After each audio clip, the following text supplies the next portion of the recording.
Big East women's basketball has a history of elite coaching. Today, we're going to talk about the three young up-and-coming coaches in the Big East who are leaving their own imprint on that legacy.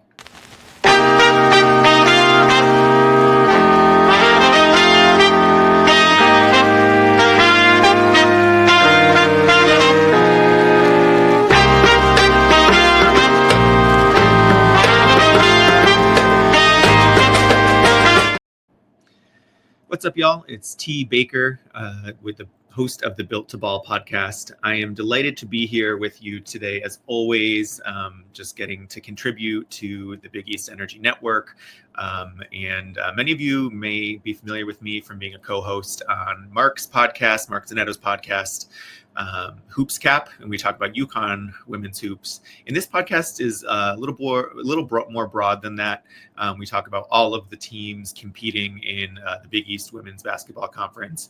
And today I want to talk a little bit about some of the coaching history within the conference, as well as kind of some of the young up-and-coming coaches who I've had the pleasure of covering, who I think are doing a really great job coaching student athletes and really just building the brand of the Big East Conference. So before we jump into kind of today's young elite coaches, I want to talk a little bit about the history of the Big East Conference and its coaching.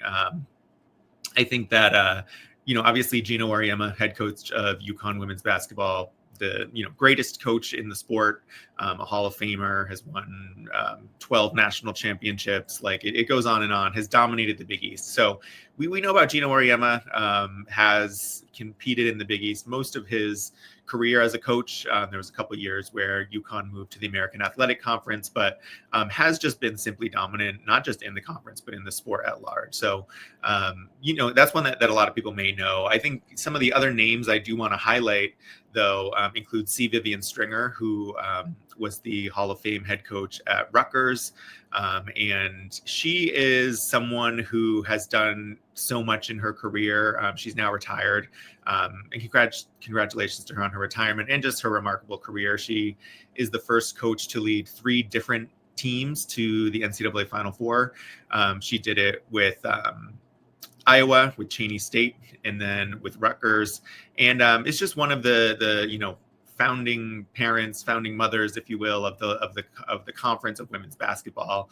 And I just remember some of those old rivalries back in the day with C. Vivian Stringer, and when you had Harry Perretta at Villanova, who's another elite coach who coached over 40 years at Villanova, has molded some of the great players in history in Villanova women's basketball, and recently handed the reins over to Denise Dillon, a player he also coached.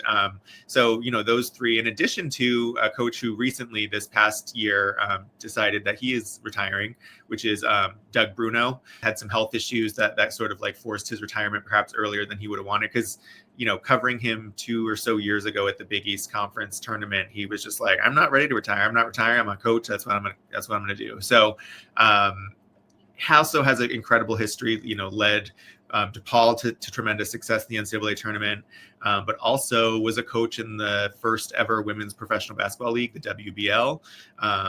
Was a coach of the Chicago Hustle. So his fingerprints, also a Hall of Famer in the Women's Basketball Hall of Fame, are just all over the game. And these coaches have come through the Big East Conference, put their own style on coaching, have contributed to some of the best rivalries. But today I want to talk about, like I said, some of the 3 sort of up-and-coming coaches, young coaches, newer to the Big East Conference coaches who are making an impact. And those coaches I'm going to talk about are Providence head coach Erin Batth, Georgetown head coach Darnell Haney, and Marquette head coach Cara Consuegra. And I'll start with Coach Batth. She is entering her 3rd season at the helm of the Friars in Providence. And I've mentioned before, I live in the state of Rhode Island, so I'm in the Providence area. And I've had the chance to cover many games with Coach Batth at the helm. And I think what I notice about Coach Batth and what I think really makes her stick out to me. Even before we get into kind of her credentials, her coaching history, all the things that she contributes in the X's and O's, and just, being an excellent basketball mind, is just her orientation to coaching. She is someone who sort of like right away, I remember her first press conference where she was just like, we make a family here. These are people on this team they're stuck with me the rest of their lives. I'm going to be in their weddings. I'm going to be part of their lives. Like, she wants to be involved in young people's lives, and she wants to shape young people's lives. And what is college sports about besides that, right? At the end of the day, these coaches get into the business because they like to coach. They like the satisfaction of helping young people develop and grow and enjoy the sport they enjoyed in this case. Another thing is she's just incredibly appreciative of all the ancillary pieces of running a basketball team. I know as a member of the media, she's never hesitated to come up to me, remembers my name, thanks me for our work, does that to all the media that covers the game. I also have noticed on a game-by-game basis, usually a student performs the national anthem at Providence home games, and every single time without fail, Erin Batth goes up to that young person, shakes their hand, looks them in the eye, and says thank you, and just does the little things that really contribute to building a culture at a school. And I'm just very lucky to be in close proximity to her and have gotten to know her a little bit in my coverage. But let's talk a little bit about just her career in general. She, again, in her third season at the helm of Providence, she is the first Black female head coach in program history and one of 11 Black female head coaches in the Big East Conference women's basketball all time. Kind of took in a team that had several players who were from the sort of prior coaching history of the program and didn't necessarily have the chance to bring in her own recruits, right? So it takes time with these programs to bring in your own players, to get players who kind of match your culture. But she did develop and mentor some of the players who stuck around, like Grace Afosa and Olivia Olson, who both reached 1,000 points in their Big East careers. And I think what she's really done is turned around the culture of this program. She's engaged with, like I said, media, with community. She stops by classes and, gets to know students on campus. So I think she really understands that building a basketball brand takes time, and she wants to do that.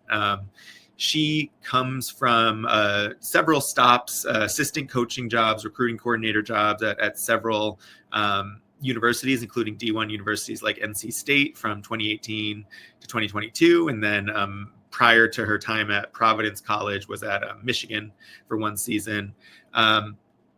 So, she is a really engaging and interesting and I think promising young coach in the game.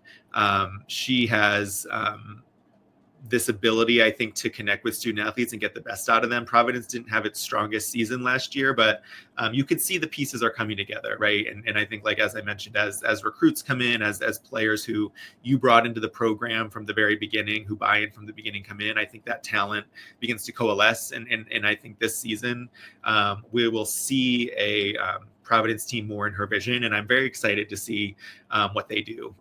So Erin Batth, one of my favorite coaches to cover, just an absolutely lovely human being, and someone who I think is going to bring a lot of success to Providence College. I noticed this year that they scheduled a away game at South Carolina. And to me, that just speaks to a coach who's willing to take risks, who's willing to say, you know what, we're going to go put ourselves in this uncomfortable environment where we don't have much of a chance of winning, but we're going to do it because we want to see what that next level is like, and we want to see what it takes to be that type of program. She has her eyes on being that type of program, and she believes that she can get it done.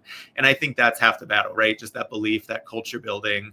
And like I said, I'm very excited to see kind of how things shake out this season and how she kind of continues to shape her legacy and the legacy of Friars women's basketball. All right, next up, we are discussing Georgetown head coach Darnell Haney. And Darnell Haney is one of the most impressive people I've met in my work covering women's basketball. And that's because the first time I met Coach Haney, it was at the 2023 Big East Media Day. And we had just found out that morning that Georgetown head coach Tasha Butts, Tennessee Lady Vol great, had died from breast cancer.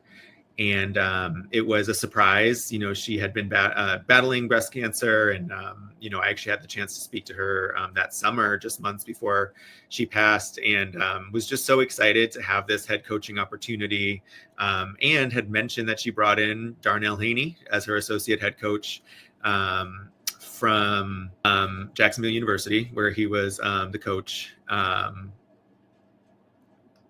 And what impressed me about Coach Haney is that very morning that we all found out that Coach Butts had passed, I don't know when he found out, but it was not much before then.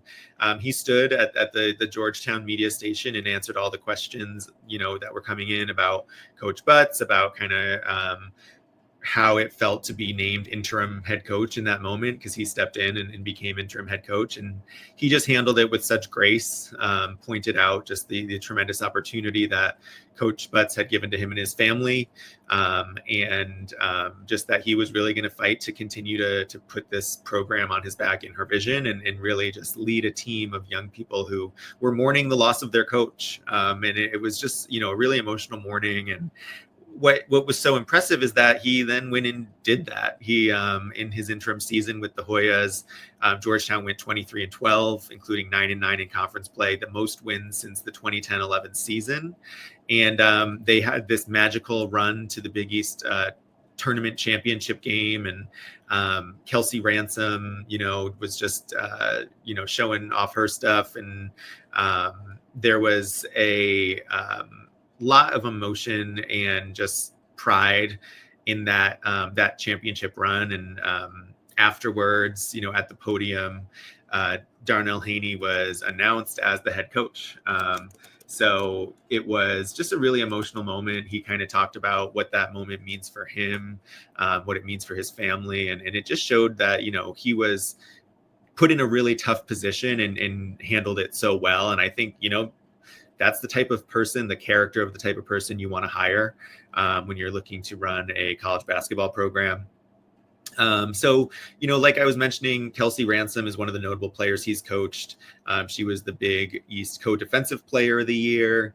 And then Grace Ann Bennett, she was also all Big East. She had won the Big East Sportsmanship Award. She was really the team's leader in that first season. And at the podium that time was the one who actually announced that he was going to be the head coach. So it was a really emotional and powerful moment, atmosphere. And I think that, when thinking about Coach Haney, I just think about a coach who is prepared to roll with the punches, a coach who brings a toughness to coaching, but also a levity and a comedy and a fun environment. So he's the type of coach that I'm not an athlete. I don't play sports, but it's like the type of guy you want to run through a wall for, right? And so I just think about where he has the Georgetown program. It's a program with a tremendous legacy. You have players like Rebecca Brunson, Monica Bignut, who went through that program, and he's very quick to name that brand identity and say it's so important to be at an institution like Georgetown, and he doesn't take that for granted. So I am very, very excited to continue to see his growth as well. And like Coach Bath, he's entering his third season. His first one was as interim, but they're both sort of in this young coaching pool that I'm very excited to see. And both programs are definitely on the uprise because of those coaching decisions, those coaching hirings. All right, and last but certainly not least, we are going to be discussing Marquette head coach Cara Consuegra. She is now entering her second season at the helm of the Golden Eagles, and it had a really successful first season. Took over for a in a pretty good spot Marquette program that had been coached for several years under head coach Megan Duffy, and then she moved on to Virginia Tech, and the program was definitely in a good spot still, a program with a lot of promise and potential, but one that lost a lot of talent to either transfer portal or to graduation. And Cara Consuegra came in and I think exceeded expectations, you could say, in her first season. She was named head coach of the team April of last year, and led them to a 21-win season, Big East co-coach of the year honors, and made it to the second round of the WBIT, which just shows potential, like postseason potential. And as you know, as she gets her players in place, as she kind of builds her own culture, I think the team can only grow from here. She coached Skylar Forbes to all Big East first team honors, who just had a breakout season, a sophomore season. She's on she competes with Team Canada, and really just sort of blossomed in this new program under Consuegra's leadership. Prior to coming to Marquette, Coach Consuegra was an assistant coach at Marquette from 2004 to 2011. So has history in Milwaukee. And I think that was a really big pull for her, is just that was a place that she had been before, a program that had meant a lot to her. She coached under then head coach Terry Mitchell, who, you know, I think also was very excited about this, sort of at Cara's opening press conference. Coach Mitchell was there, and it was really just a nice moment of continuity, of sort of like bringing back that culture of Marquette from someone who had been there before, who had seen, you know, the past of the program and where it had been. When I spoke with Coach Consuegra when she was hired, one of the things that she emphasized was the impact that Coach Lisa Bluter, former Iowa head coach Lisa Bluter, who recently retired herself, but obviously was involved in coaching Caitlin Clark in her final 2 seasons, making it to the Final Four twice. But she said, you know, Cara is an excellent choice for Marquette. She knows the program and the community well because she was an assistant there. And Lisa just mentions feeling blessed that she could coach Cara when they won a Big East championship on her birthday. And she was named tournament MVP. It's a good birthday. And just obviously she was tournament MVP. Shows the type of player she was when she was competing for Coach Bluter. Lisa goes on to say, I always knew she was going to be a great college coach and would come to practice each day with a journal writing notes. And I think that is a good summary. She's a technician of the game. She's someone who's definitely built her own style into the program so far, and just in year one.